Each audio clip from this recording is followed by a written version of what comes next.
E aí, pessoal, que eu Elias, professor de História de vocês, né? Hoje a gente vai comentar um pouco agora mais sobre a Era Vargas, né? As políticas que o Vargas, como é que o Vargas pensa essa construção da identidade nacional ali durante seu governo, durante ali a década de 30 e a década de 40, né? Principalmente durante a década de 40, tá bom?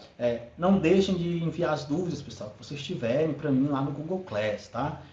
Façam as anotações, muitas das informações que estão aqui não tem no livro de vocês, então eu sempre vou estar lembrando, anotem, porque ajuda na hora de responder os TDs, ajuda vocês a compreenderem esses conteúdos, né? Também não deixem de pesquisar, tem muita coisa interessante na internet sobre a Era Vargas, né? Sobre essa relação entre a construção da identidade nacional e a Era Vargas, tá? E aí serve como leitura extra aí para vocês poderem fazer essa discussão, tá bom? Então, também se quiserem, né, se precisarem, manda para mim lá no Google Class, coloca lá que eu envio algumas das leituras que eu tenho aqui comigo, tá bom? Então é só vocês me dizerem que eu boto lá para vocês darem uma lida sobre o samba lá no período Vargas, sobre a imprensa no período Vargas, tem muita coisa boa aí para a gente poder entender o que essa construção, né, de fato, durante o regime Vargas, tá bom? Então, vamos lá para a nossa aula, para a gente não perder muito tempo.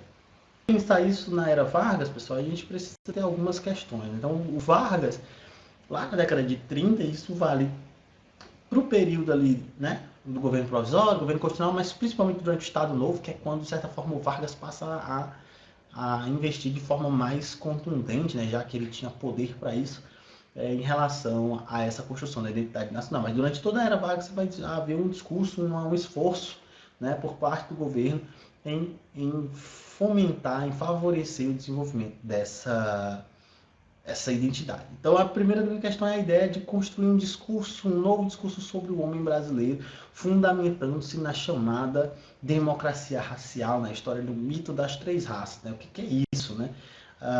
A ideia de que a miscigenação, né, ela teria dado, a miscigenação entre o negro, o indígena e o branco, né, teriam permitido ao brasileiro absorver as virtudes de cada uma das raças, e isso faria do brasileiro uma nação mais forte, né, mais desenvolvida. Então, aqui há, entre aspas, aí, a valorização da miscigenação. Por que é chamado de um mito das três raças? E por que eu botei o democracia racial entre aspas? Né? Pessoal, porque essa compreensão, né, de que havia ali vamos dizer assim, o negro, o indígena e o branco teriam contribuído, né, de igual forma, né, para a construção da identidade nacional, ela é um tanto quanto fantasiosa, né? No sentido, em vários sentidos. Primeiro, né?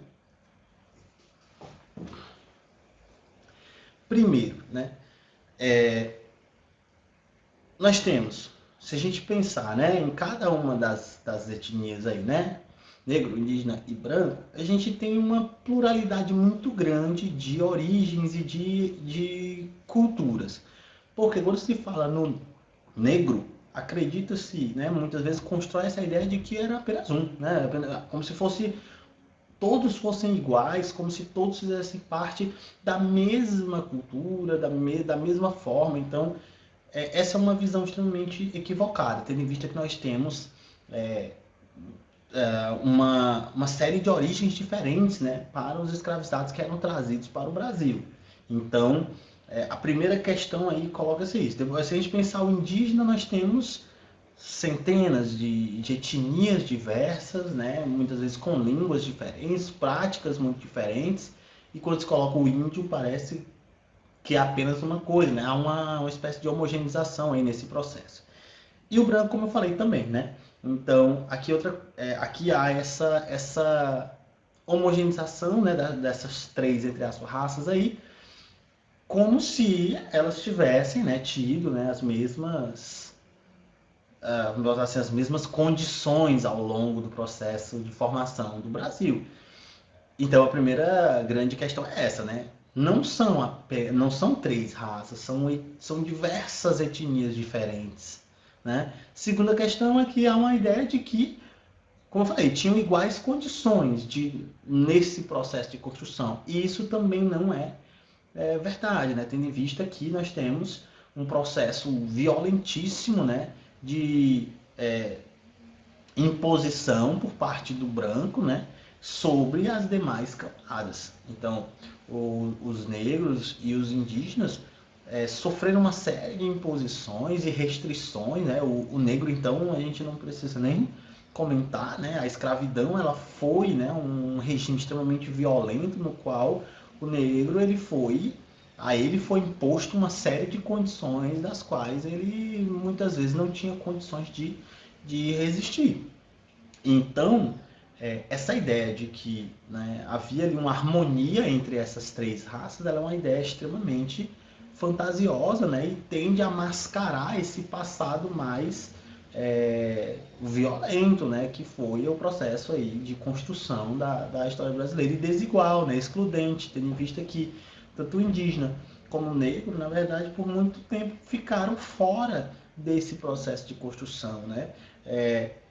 Então, aqui a gente tem uma primeira questão, mas o governo Vargas ele vai construir um discurso justamente em cima dessa ideia de democracia racial, de que havia aí uma contribuição, né, colocada ali por parte dessas três raças, e isso era a fortaleza, né, do Brasil, era isso que fazia do brasileiro ser o que era, né? A miscigenação teria dado ao brasileiro uma série de virtudes provindas dessas raças diferentes que tornavam o brasileiro diferente dos demais, né? Esse discurso, pessoal, ele foi amplamente utilizado pelo Estado. E quando eu falo pelo Estado, eu falo no sentido de que você vai ter uma série de produções, né?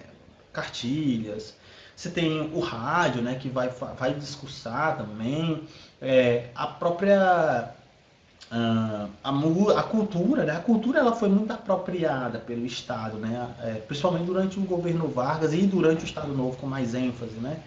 Por quê? Porque aí você vai ter um controle sobre essa cultura e aí a censura ela vai garantindo que apenas aquilo que estava em consonância com esses discursos eles fossem, vamos dizer assim, difundidos, né, na sociedade. Então foi amplamente utilizado pelo governo do Vargas, né?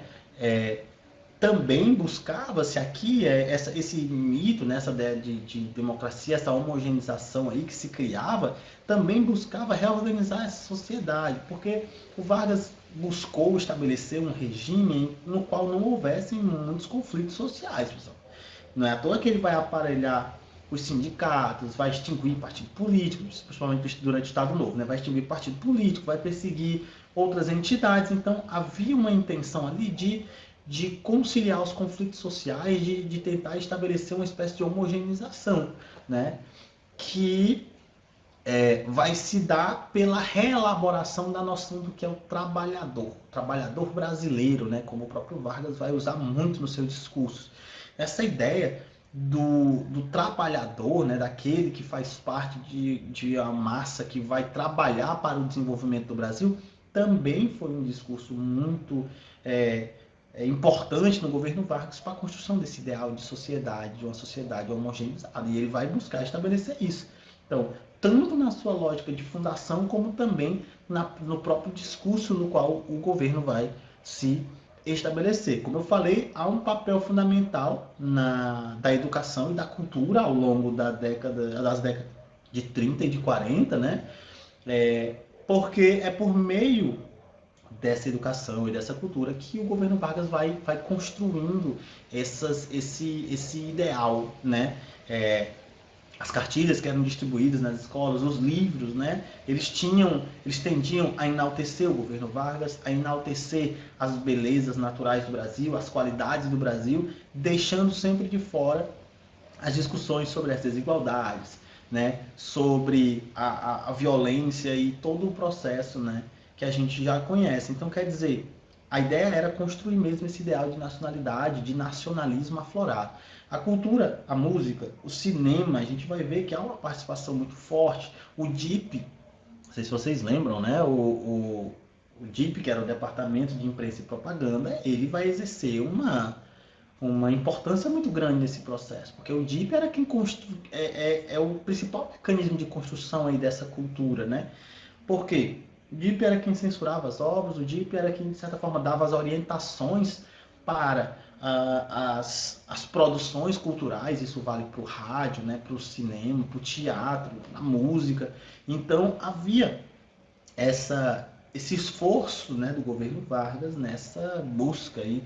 O DIP censurou, o DIP vai buscar, né, seja por meio dessas cartilhas, por meio da escola, né, da educação de maneira geral, da cultura, construir o que seria chamado de cultura oficial. Aquela cultura que era, vamos dizer assim, oficializada, né, aquela cultura que era reconhecida pelo Estado. Ou seja, aquilo que era desviante tinha que ser eliminado, tinha que ser jogado fora. Só era considerada a cultura aquilo que fazia parte das determinações do Estado. Né? Não é à toa que você vai ter uma perseguição muito forte aos artistas, a muita gente que não se submetia às normas. O samba, por exemplo, o samba chamado de samba malandro, né? Que era o samba das rodas, o samba dos terreiros, né? Ele foi duramente perseguido pelo governo Vargas. Em oposição, criou-se o chamado samba exaltação, que era o samba, vamos dizer assim, oficializado, aquele samba que tinha passado por uma série de mudanças e transformações para deixá-lo, entre aspas, refinado, ou seja, não identificado com as classes mais pobres, e torná-lo oficial. Então o samba, ele passa por esse processo, ele sai ali das classes, dos setores mais empobrecidos, né, que faziam aquele samba malandro, e aí ele vai ganhando espaço, e aí, pelo Estado não reconhecer o samba como, né, o samba malandro como uma cultura oficial, ele vai passando por uma série de transformações até ser reconhecido, então, como uma característica fundamental do Brasil. E a gente hoje ainda carrega essa perspectiva. Né? Quer dizer, ainda hoje, o samba ainda é uma marca muito clara do que seria a identidade brasileira, né? Ainda hoje. O carnaval, ele também vai se transformar. Então, várias festas, músicas, muitas vezes de origem popular, vão sendo absorvidas pelo Estado na construção dessa cultura oficial, mas aí vão por um processo, né, de transformação para se adequar aos ideais dessa cultura oficial. Né? E aí a gente vai ter estudos que vão ser oficializados, né, pelo governo, que vão ser investidos, né, na busca de construir, de se identificar as chamadas raízes nacionais. Né? Tem uma série de produções que buscavam estabelecer essa busca de forma científica, né? Seja pela história, seja pela sociologia, entender quais seriam as raízes, né, do Brasil, né? Usando aí o título do livro do Sérgio Buarque de Holanda, que por incrível que pareça é publicado mais ou menos nesse período, né? Então, Raízes do Brasil vai investigar justamente essa relação de como o Brasil ele surge, né? Como surge o brasileiro. E é essa a proposta, né, que o Vargas vai construir. Aqui eu trouxe, só para a gente ter uma ideia de como é que é construída essa ideia, um samba do Ari Barroso, né, Aquarela do Brasil, que se tornou aí um dos emblemas dessa cultura oficial, né, na busca de construção dessa identidade que vai se formando ao longo do governo Vargas. Né? Então, olha só. Aquarela do Brasil. Brasil, meu Brasil brasileiro, meu mulato isoneiro, vou cantar-te os meus versos. O Brasil, samba que dá, bamboleio que faz gingar, o Brasil do meu amor, terra do nosso Senhor. Brasil, Brasil, pra mim, pra mim. Ou abre a cortina do passado, tira a mãe preta do cerrado, bota o rei Congo no congado. Brasil, Brasil, deixa cantar de novo o trovador, a merencória da luz da lua, toda a canção do seu amor. Quero ver essa dona caminhando pelos salões arrastando o seu vestido rendado. Brasil, Brasil, pra mim, pra mim. Brasil, terra boa e gostosa, da morena cestrosa, de olhar indiscreto. O Brasil, samba que dá para o mundo admirar. O Brasil do meu amor, terra de nosso Senhor. O Brasil, Brasil, pra mim, pra mim. Esse coqueiro que dá coco, onde eu amarro a minha rede, nas noites claras de luar. Ou estas fontes murmurantes, onde eu mato a minha sede, onde a lua vem brincar. O Brasil lindo e trigueiro, é o meu Brasil brasileiro. Então, olha só, aqui o que, é que a gente tem? Um samba, né, que se tornou, assim, basicamente, né, símbolo dessa cultura oficial, de construção de uma identidade brasileira. Ele é considerado exaltação porque ele vai exaltar, né, aspectos aí da cultura, né, e da própria Constituição do Brasil. Né? Então ele coloca ali, ó, né? Primeiro a gente pode falar aí que alguns símbolos, ele coloca o samba, né? Então o samba como símbolo do Brasil. Lá depois aí ele traz a questão religiosa, né? Então a terra de nosso Senhor, né? Então quer dizer, vai trazer a religiosidade também. A gente tem ali, ó, coloca a mãe preta no cerrado, né? Fazendo referência a essa origem africana, mas aí automaticamente ele já coloca também ali, ó, o trovador, né? Trovador que é de origem europeia, então já coloca o trovador como sendo também essa origem europeia.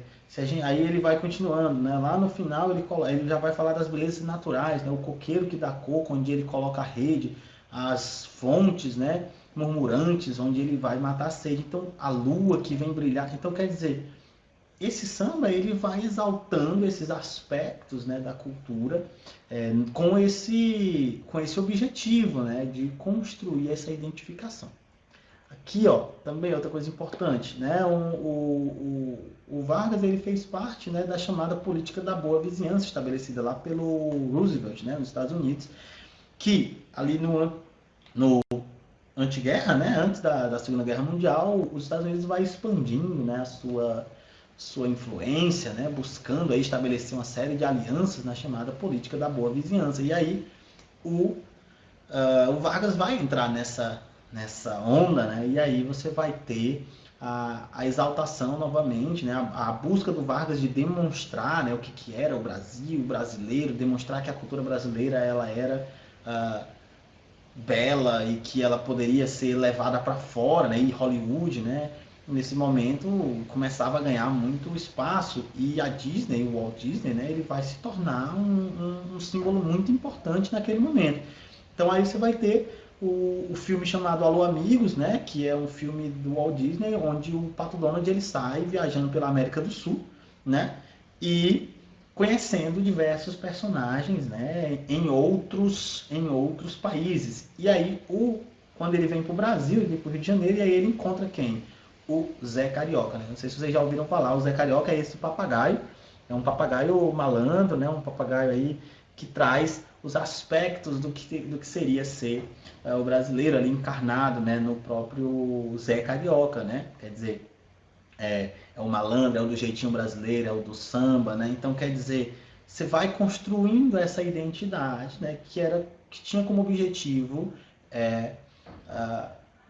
identificar, né, identificar e criar essa cultura comum. Né? Então, assim, o Alô Amigos foi um dos símbolos desse processo, dessa tentativa. Né?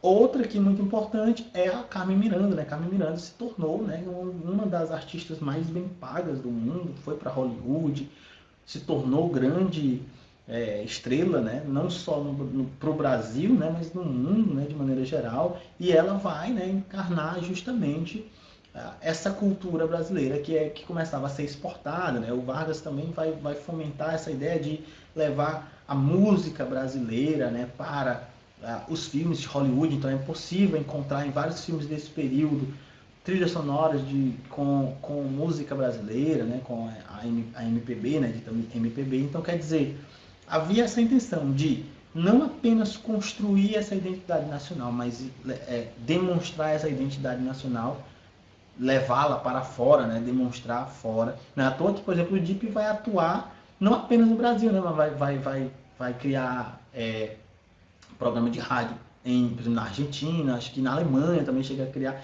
Então, quer dizer, você vai ter uma tentativa aí de construir essa cultura, mas também de demonstrá-la, né, para fora.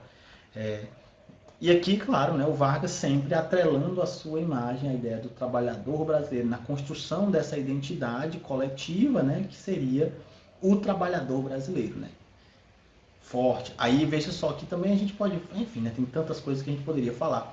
a vinda da jangada, né, a jangada São Pedro, né, que foi aquela viagem, o raio da viagem de São Pedro, que saiu daqui do Porto de Fortaleza, de Mucuripe, até o Rio de Janeiro, né, para levar uma série de reivindicações ao Vargas, também foi usado como elemento para construir essa identidade, né? A jangada São Pedro se tornou símbolo do heroísmo e da coragem do brasileiro, né? Que enfrentava as ondas numa mera jangada feita de madeira simples, né? Sem mapa, sem orientação, se guiando apenas pela luz das estrelas, e aí vai. Então, quer dizer, construiu-se essa identidade. Não é à toa que o Vargas vai convocar lá o Orson Welles, né, para gravar o vídeo, né, para gravar ali um filme sobre a história aí desses jangadeiros. Então, quer dizer, veja o esforço, né, havia um esforço sim, né, desse governo em instituir aí o que seria uma espécie de cultura nacional oficial, tá bom? Então, pessoal, por hoje é só, né, se a gente fosse levar aqui, a gente ia se estender por muito mais tempo. Mas para fazer essa introdução, né, para a gente entender o que é essa construção e como é que o Vargas começa a construir esse período, eu acho que a gente conseguiu trabalhar aqui os temas mais fundamentais, tá bom? Então façam a leitura do capítulo, façam suas anotações, né, as dúvidas que tiverem, me enviem lá no Google Class, que aí eu vou respondê-los assim que possível, tá bom? Então, muito obrigado por assistir e até a próxima.